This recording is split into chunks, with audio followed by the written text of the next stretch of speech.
bahwa Pak Iman pelaku pembuatan ijazah. Saya ini disusulkan sama si Pak Iman. Jadi ada 12, mau dibikinnya 13, tapi nggak masuk.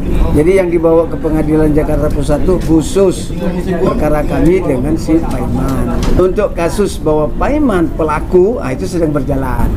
Jadi saya tetap menuduh Pak Iman sebagai pelaku. Apakah profesornya benar, apakah dokternya benar?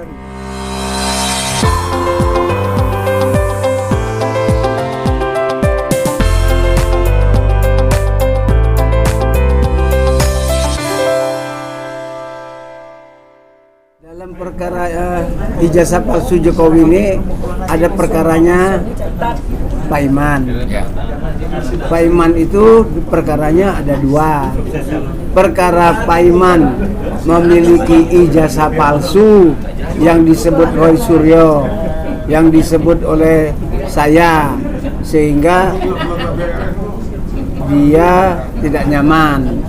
Yang kedua, saya dengan Roy Suryo juga menyebut bahwa Pak Iman pelaku pembuatan ijazah. Jadi ada yang lain-lain yang dilaporkan ke Polda, 12 orang itu urusannya ijazah Jokowi, bukan Pak Iman. Nah, saya secara pribadi tidak ikut di ijazahnya Jokowi yang di Roy sama Resmond yang bikin 12 orang. Jadi saya ini disusulkan sama si Pak Iman. Jadi ada 12, mau dibikinnya 13, tapi nggak masuk. Itu pahamnya di situ. Jadi yang kemarin dibawa ke Pengadilan Negeri Jakarta Pusat itu urusan kami dengan Pak Iman, bukan dengan Jokowi. Khusus itu, Pak. Nah, makanya yang melapor si Pak Iman sama Farhad, bukan Jokowi. Jadi kalau sekiranya Farhad sama Pak Iman membawa nama Jokowi, mana surat kuasa dari Jokowi, mana suratnya, mana anunya, kan gitu. Jadi nggak ada. Jadi yang dibawa ke Pengadilan Jakarta Pusat itu khusus perkara kami dengan si Pak Iman. Nah, yang mencabut 456 itu juga si Pak Iman. Cabutnya ya udah selesai. Nah, sementara untuk kasus bahwa Pak Iman pelaku, itu sedang berjalan. Jadi saya tetap menuduh Pak Iman sebagai pelaku. Nah, ini yang harus kita pertarungkan, benar apa tidak. Nah, yang di Polda yang lain-lain itu tentang teori-teori yang 12 orang itu yang dianggap penghinaan, anjuran. Nah, saya nggak ikut di situ. Itu aja. Kalau yang tadi kan dicabut, kalau yang tadi kan gugat abang kan. Ya. Nah, kira-kira kan tadi proses media. Yang saya bingung tuh gini, Pak Iman sama Farhad itu membawa 7 pihak.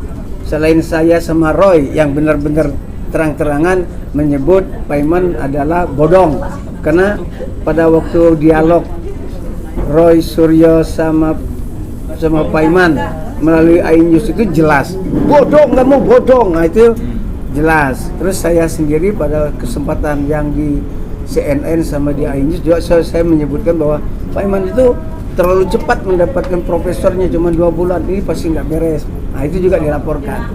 Nah, 7 orang itu menjadi dilaporkan, kok ada nama Jokowi, kok ada UGM-nya, kok ada baris krimnya. Nah, tapi waktu dia membawa Yayasan Mustopo, benar, dia menang. Jadi 3 yang benar-benar berhadapan dengan Pak Iman itu, saya, Roy, Yayasan.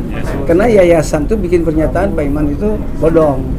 Nah, pernyataan dari Yayasan ini saya pakai.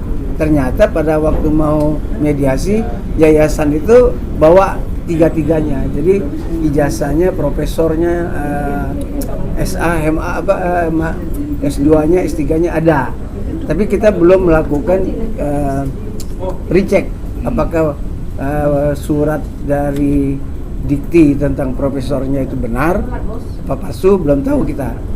Jadi kita pada waktu mediasi itu dibawain 4 surat itu. Nah, jadi mau nggak mau saya bilang oke, kalau ini buktinya ya kita harus minta maaf. Tapi dia memfitnah kita. Nah, dari pernyataan itu, maka pertemuan waktu itu dengan ibu hakimnya dibikin mediasi saling memaafkan. Tapi untuk kasus ini, kasus ijazahnya si Pak Iman. Tapi untuk urusan yang lain-lain lain lagi. hukumnya. Karena kan tuntutannya begitu, gugatan. Artinya abang kan tadi udah dilaporkan, tadinya kan dilaporkan sama Pak Iman, terus kemudian mediasi, terus sekarang berhenti. Kan artinya juga mungkin orang berpikir ada pencemaran nama baik terhadap abang. Iya. Nah, apakah abang nanti akan melakukan proses hukum? Nah itu pihak kuasa hukum saya sedang memikirkan itu. Saya kan kuasa hukum namanya Pak Herman dan kawan-kawan, ada 13-14 orang. Mereka mau melihat itu. Apa perlu melakukan gugat balik? Nah, kira-kira kalau secara pribadi itu kira-kira abang gimana? Merasa dirugikan pasti punya Iya, niatan dong. karena saya kan dianggapnya menfitnah. Saya melawan, saya bilang saya tidak menfitnah, tapi saya punya informasi yang baru sedikit. Nah kemarin tuh ditambah bahwa mereka bawa ijazah ini punyanya Pak Iman. Nah, sementara saya bilang oke, saya minta maaf karena ada kan. Tapi saya belum recheck itu, apakah profesornya benar, apakah dokternya benar, itu Belum dilakukan Belum. digital forensik ya? Ya.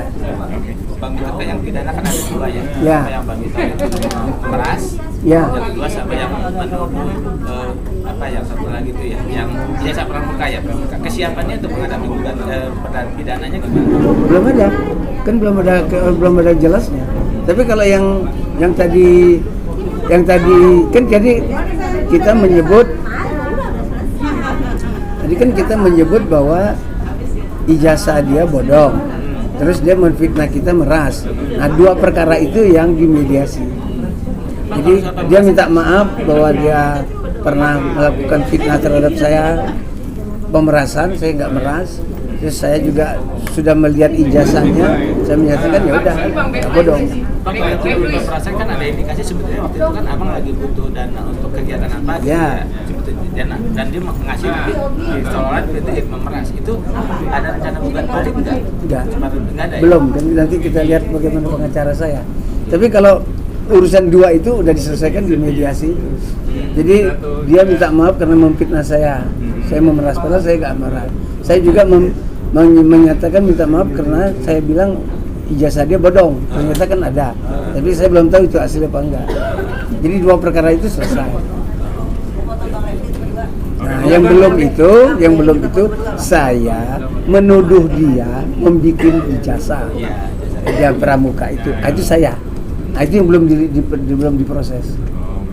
Bang, tapi kira-kira nanti ada saksi-saksi nggak yang bisa Harus dong, harus. Perkara pidana nggak pakai saksi bagaimana? Kan harus dong. Siapa yang tahu dia punya kios di situ, siapa pemiliknya, dia berpublisitas, siapa kawan dia dalam timnya Jokowi, kan tahu tuh. Ada Eko, ada apa segala macam, kan kenal, itu kan saksi.